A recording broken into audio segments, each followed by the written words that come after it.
Just trust. Trust in what God is about to do in your life and trust in his ability to do so.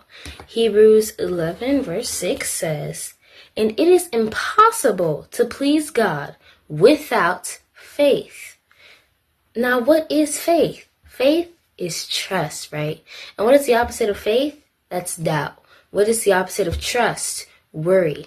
When we don't put our faith in God, we're not trusting in what he can do in our life. But when we put our trust and our faith in God, that shows him that we're entirely letting him take the wheel.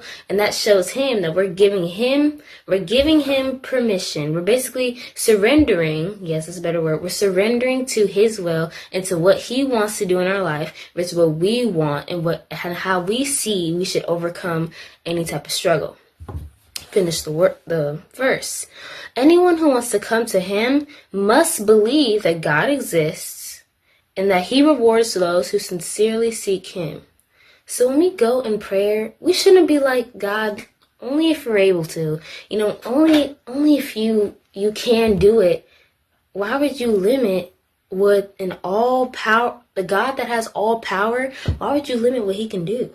He can do everything. He does the little things. And the way the Holy Spirit spoke to me is as I was working out. And even in working out, I had to just trust that God's going to bless me with the strength to do so. Because my flesh, it does not want to, right? But when I pray to him, asking for strength, I now have to trust in that strength, believe he's real to give me that strength, and that he's going to bless me with that.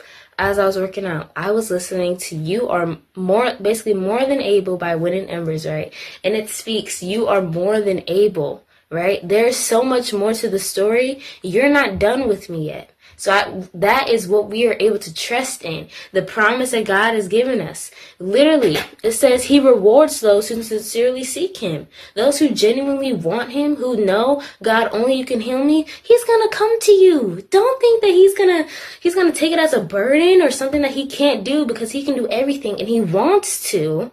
But you have to surrender to that by trusting in him, by having faith that he can do so, right? God is more than able.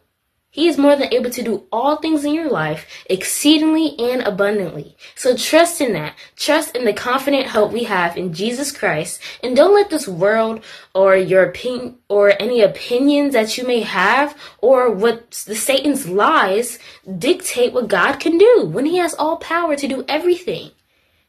Don't put a limit on the power of God, because then we won't be able to fully see how he works in our life. When we put a limit on what God can do, we're taking away what he wants to do. We're saying, God, do this, do this, do this. But what if he wanted to do it another way? What if he wanted to do it another way where you not only grow in your faith, but others will come to him in faith? Ooh. Well, that was the Lord speaking to me. Trust in him. Don't let your doubts dictate what God can do, because they'll only hinder you from entering his call for you. Sit in that.